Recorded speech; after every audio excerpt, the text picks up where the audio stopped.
여러분 안녕하십니까? NWS 내외 방송 뉴스를 시작하겠습니다. 먼저 오늘의 주요 뉴스입니다.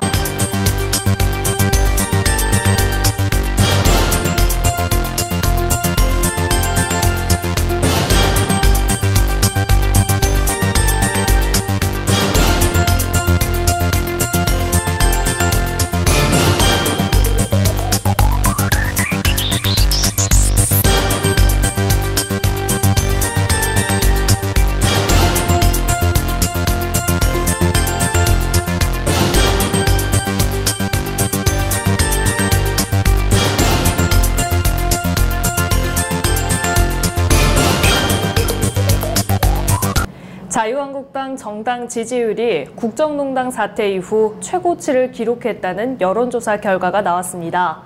여론조사기관 리얼미터가 지난 21일부터 5일간 전국 유권자 2,500여 명을 대상으로 조사한 결과 자유한국당 지지율은 지난주보다 2.4%포인트 오른 26.7%로 집계됐습니다. 이는 해당 조사기관 기준 국정농단 사태가 본격화한 2016년 10월 3주차 당시 29.6% 이후 2년 3개월 만에 가장 높은 수치로 최근 정부 여당의 약세로 인한 반사이익과 전당대회를 앞두고 언론 보도가 증가하는 등의 영향으로 보인다고 리얼미터는 분석했습니다. 국방부는 공군 소속 신모 중령이 지난해 법률사무소 김앤장에 군사기밀이 일부 포함된 자료를 넘긴 혐의로 불구속 기소됐다고 밝혔습니다. 군 법무관 출신으로 대령 진급 예정자였던 신중령은 국방부에서 근무하던 지난해 8월 취업을 위해 김앤장 법률사무소 변호사들에게 군사상 기밀이 포함된 국방 분야 사업 계획서를 만들어 우편과 이메일로 전달한 혐의를 받고 있습니다. 국방부 관계자는 공군 F-16D 전투기 최종 금액과 무인정찰기 대대 창설 등의 정보가 유출된 것으로 보인다며 다만 유출된 정보가 기밀인지 여부는 재판을 통해 가려져야 한다고 설명했습니다. 손학규 바른미래당 대표는 경제를 살리기 위해 문재인 대통령이 노조에 대한 정책을 바꿔야 한다고 밝혔습니다. 손 대표는 어제 최고위원회의에서 문재인 정부의 노조 편향 노동정책이 우리 경제를 망치고 있다면서 정권을 얻을 때 진 빚에 계속 갇혀있기만 해서는 안 된다고 말했습니다. 또 민주노총에 대해서는 노조가 우리나라 투자의 가장 큰 걸림돌이라는 사실을 외면해서는 안 된다면서 경사노위에 참여해 대화의 실마리를 끌어가기 바란다고 말했습니다. 국방부는 국군 체육부대 내 성폭력 실태에 대한 긴급 현장 점검을 실시한 결과 성폭력 사례는 확인되지 않았다고 밝혔습니다. 국방부는 지난 14일과 22일 이틀에 걸쳐 국군 체육부대 소속 240여 명의 선수와 관리자를 대상으로 설문조사했고 여자 선수들에 대해서는 국방부 성고충 전문 산당관이 별도의 간담회를 진행했습니다. 국방부 관계자는 최근 체육계 전반의 성폭력 문제와 관련해 군의 엄격한 위계질서 아래에 있는 선수들에게 유사한 문제가 없는지 살피기 위한 것이라며 우려했던 성폭력 사례는 확인되지 않았다고 설명했습니다. 인천 삼산경찰서는 차 안에서 여성 승객을 성추행한 혐의로 카풀의 운전자 38살 김모 씨를 불구속 입건해 기소 의견으로 검찰에 송치했습니다. 김 씨는 지난해 11월 21일 새벽 3시쯤 인천 부평구의 한 도로에서 승차를 공유하는 카풀앱을 통해 차량에 탄 여성의 신체의 부위를 만지고 강제로 입을 맞춘 혐의를 받고 있습니다.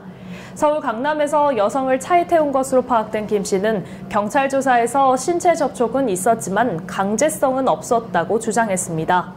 그러나 경찰은 피해자 진술 등을 종합한 결과 강제추행 혐의가 인정됐다고 전했습니다. 앞서 피해 여성은 경찰 신고 후 청와대 국민청원 게시판에도 또 다른 피해자가 생기지 않도록 운전자를 엄중히 처벌해달라는 내용의 글을 올렸습니다. 중국이 막대한 자본과 인력을 쏟아붓고 있는 반도체 굴기 계획이 올해 예상만큼 성과를 내지 못할 것이라는 관측이 나오고 있습니다. 글로벌 시장조사업체 트렌드포스에 따르면 올해 중국 반도체 산업의 연간 매출은 7,298억 원 위안, 우리 돈으로 121조 원으로 예측됐습니다. 이는 전년 대비 16% 증가된 수치인데 최근 5년 사이 가장 낮은 수준의 성장률입니다. 특히 올해 전 세계적인 경기 침체와 전반적인 수요 약화, 글로벌 스마트폰 생산량 둔화 전망에 더해 미중 무역 마찰이 계속되고 있다는 점 등이 중국 반도체 산업에 큰 걸림돌이 될 것이라고 트렌드포스는 전망했습니다. 올해 입국장 면세점이 도입되고 중소수출입업체도 원재료 수입 때 무담보 원칙이 적용됩니다. 관세청은 이 같은 내용 등이 담긴 2019년 달라지는 관세 행정을 발표하고 관세청 홈페이지 등을 통해 자세한 내용을 공개했습니다. 관세청은 우선 신규 일자리 창출과 여행객 불편 해소를 위해 중소 중견기업으로부터 운영 주체를 한정한 입국장 면세점을 인천국제공항에서 시범 운영한다고 밝혔습니다. 또 영세 수출입 업체의 자금 부담을 줄이기 위해 수출용 원재료를 수입할 경우 담보 제공 없이 관세 등을 일괄 납부하는 무담보 원칙을 도입한다고 설명했습니다. 지금까지 영세 수출업체는 무담보 적용을 받지 못해 원재료를 수입할 때마다 납부세액에 해당하는 담보를 제공해야 했습니다. 영화 극한직업이 지난 토요일 하루 만에 관객 100만 명을 돌파하며 흥행 돌풍을 일으켰습니다. 마약반 형사들의 치킨집 위장 창업을 담은 코믹 수사극으로 개봉 닷새 만에 누적 관객 300만 명을 돌파하며 박스오피스 1위를 달리고 있고요. 뒤를 이어 방탄소년단의 서울 공연 실황을 담은 Love Yourself in 서울이 올랐는데요. 전체 스크린 수가 220여 개라는 제약에도 불구하고 쟁쟁한 영화들을 제쳐 방탄소년단의 저력을 보여줬습니다. 펜싱 여자협회 베테랑 정효정이 새해 첫 국제대회 메달을 목에 걸었습니다. 정효정은 27일 카타르 도하에서 열린 국제펜싱연맹 여자협회 국제 그랑프리 개인전에서 동메달을 차지했습니다.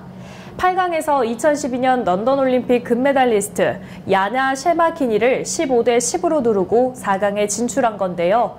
준결승에서 에스토니아의 줄리아 벨리아 예바에게 6대 15로 패해 결승 진출에는 실패했습니다. 정효정은 지난해 11월 에스토니아에서 열린 월드컵 대회 개인전에서 1위를 차지한 데 이어 이번 대회에서도 입상하며 2020년 도쿄올림픽 전망을 밝혔습니다. 구리시 안승남시장의 민선 7기 시정구호인 구리시민행복특별시 구현을 위하여 시장 직속 민원 상담팀을 운영하여 시민들에게 큰 호응을 얻고 있는 것으로 나타났습니다. 구리시는 지난해 7월 안승남 시장 취임 직후 시장 직속으로 민원 상담팀을 승격 운영했는데요. 이를 통해 평소 시민들이 일상에서 겪는 복잡하고 다양한 고충들을 심도 있는 상담을 바탕으로 문제를 해결하고 있어 시정 신뢰도를 높이는 효자 노릇을 톡톡히 하고 있습니다. 현재 운영되는 민원 상담팀은 과거 행정 처리에 불만을 가지고 찾아온 민원인이 여러 부서를 찾아다녀야 하는 불편을 최소화하기 위해 부서 간 원스톱 협업을 통하여 민원을 신속하게 처리하고 있습니다. 아침에는 중부 내륙을 중심으로 기온이 영하 10도 이하로 떨어지는 곳이 많겠고요. 바람도 강하게 불어 오늘 체감 온도는 더욱 낮아 춥겠습니다. 건강관리와 농축수산물 관리, 수도관 동파 예방 등 시설물 관리에 유의하시기 바랍니다. 오늘 뉴스 여기서 마치겠습니다. 시청해주신 여러분 고맙습니다.